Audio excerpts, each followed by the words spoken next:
Nous nous retrouvons pour un tuto pour travailler sur de la perspective. Pour cela, il vous faudra une feuille d'acétate, un transparent sur lequel je vais pouvoir travailler avec un feutre Posca ou un marqueur permanent. Il vous faudra également des feuilles de couleur pour matérialiser l'arrière-plan et des pastels gras qui vont adhérer sur la feuille d'acétate.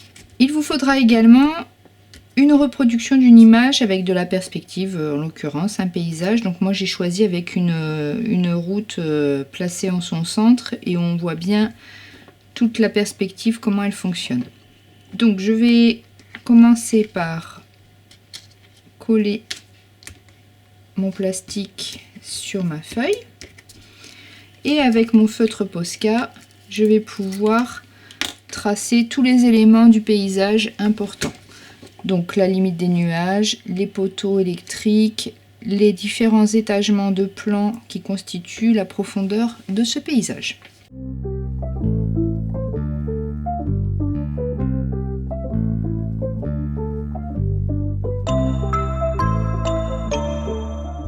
Voilà, j'ai donc reproduit la majeure partie des traits qui constituent ce paysage. Donc là j'avais un feutre assez épais, c'est bien aussi de pouvoir travailler avec un feutre plus fin. Donc veillez bien à ce que l'encre soit sèche avant de sortir la feuille de son modèle.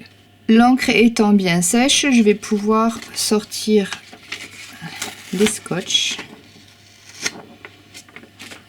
Donc je vais maintenant travailler sur l'envers de ma feuille. Donc ça c'est le côté où j'ai positionné le crayon. Je vais désormais travailler sur ce côté-ci. Donc je vais poser une feuille blanche derrière pour que vous voyez mieux. Et là je vais travailler donc à l'envers. Je vais commencer par les lointains et tout ce qui va être nuages. Donc je vais prendre mon pastel blanc et là je peux frotter ma craie en appuyant quand même assez fort de manière horizontale pour vraiment montrer que c'est des nuages et que ça balaye le ciel. C'est pas de l'herbe qui pousse vers le haut. Là on est dans un mouvement plutôt horizontal et après on peut faire des petits bouillonnés. Donc là j'ai bien marqué mon blanc. Donc sur l'endroit ça donnera ça. En fait j'ai mon trait noir qui va démarquer chaque zone, donc c'est pas grave si je dépasse, le trait va se suffire à lui-même. Donc je vais continuer avec un bleu ciel que je vais positionner vraiment dans le lointain auprès de l'horizon, donc c'est à la limite de la route. Pareil, je vais le positionner de manière horizontale et c'est pas grave si je passe par dessus mes traits noirs puisqu'ils seront visible depuis l'autre côté. Donc pastel bleu clair, pastel bleu foncé que je vais mettre. Donc c'est pour ça que c'est important que ce soit un pastel gras. Avec un pastel sec ça ne marcherait absolument pas.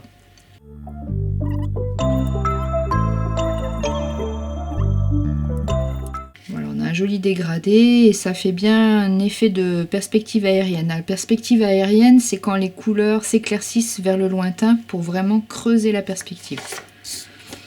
Donc attention aux dépôts de pastel gras qui peuvent vous salir votre travail.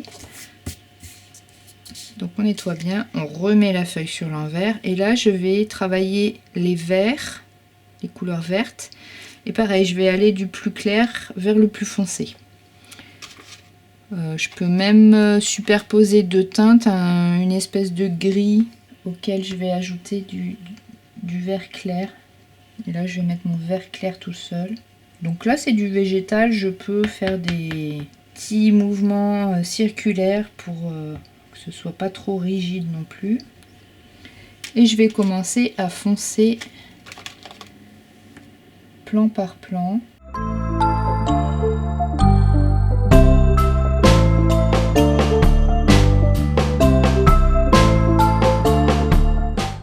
On peut aussi travailler avec les craies néocolores. Alors elles coûtent excessivement cher, certes, mais celles-ci elles sont vraiment super parce qu'on peut les travailler à l'aquarelle et elles remplacent aussi le pastel gras dans les techniques sèches parce qu'il est suffisamment épais et gras, il adhère bien sur toutes les surfaces. Vous voyez, j'ai aucune difficulté à travailler sur le plastique. On peut s'en servir aussi pour faire les maquillages sur la peau parce que c'est vraiment un produit très colorant. Il n'y a pas d'allergie. Enfin, moi, pour ma part, c'est vrai que c'est un produit que j'aime bien utiliser. Donc là, je vais superposer même avec un petit peu de bleu mes deux teintes, vert foncé et bleu, pour approfondir en superposant. Vous voyez, je vais obtenir vraiment un vert de plus en plus foncé. Rouge et vert étant complémentaires, on va voir si en les superposant, on obtient quelque chose de probant. Donc je mets une toute petite touche de rouge que je vais combiner à du vert. Alors je vais obtenir quelque chose d'assez qui va tendre à une couleur un peu marron. Et on va même, tiens, voir avec du violet ce que ça fait.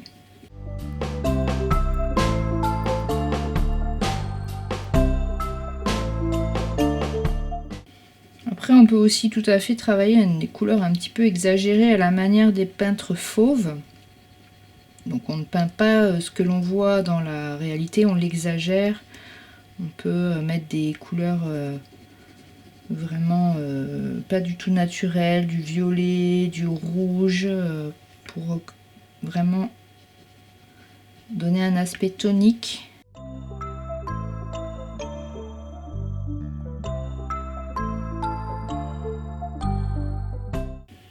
Et là, avec la craie bleue Caran d'Ache, je reviens voiler un petit peu partout pour donner un aspect un peu cotonneux.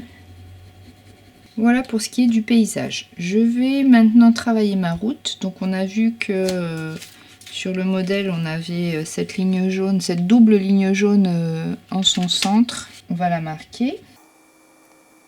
Donc on va la faire assez large au premier plan, moyennement large au second plan, et puis de plus en plus fine.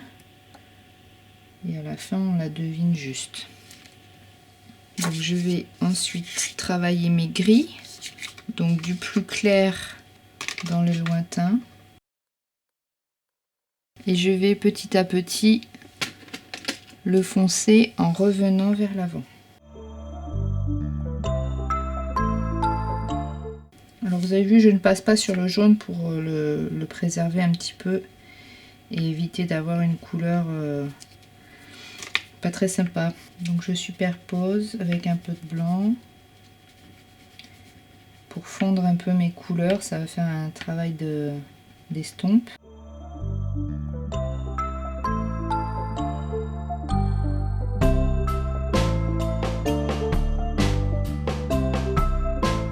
Voilà, le travail de couleur est terminé. Il va me rester plus que la dernière étape, c'est de trouver un papier de couleur assorti qui va bien mettre en valeur mon travail de crayonné.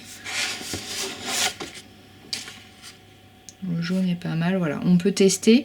Et après, on fait deux encoches en haut, deux encoches en bas pour glisser le dessin et ainsi le fixer et permettre que ça ne frotte pas et que ça reste vraiment intact.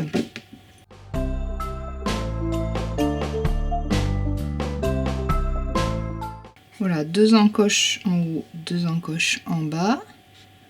Et à l'arrière, je vais fixer les quatre coins à l'aide d'un petit adhésif. Voilà, le travail est terminé. On a bien cette impression de profondeur puisque l'on a foncé les premiers plans, puis graduellement provoqué une profondeur en éclaircissant vers le lointain.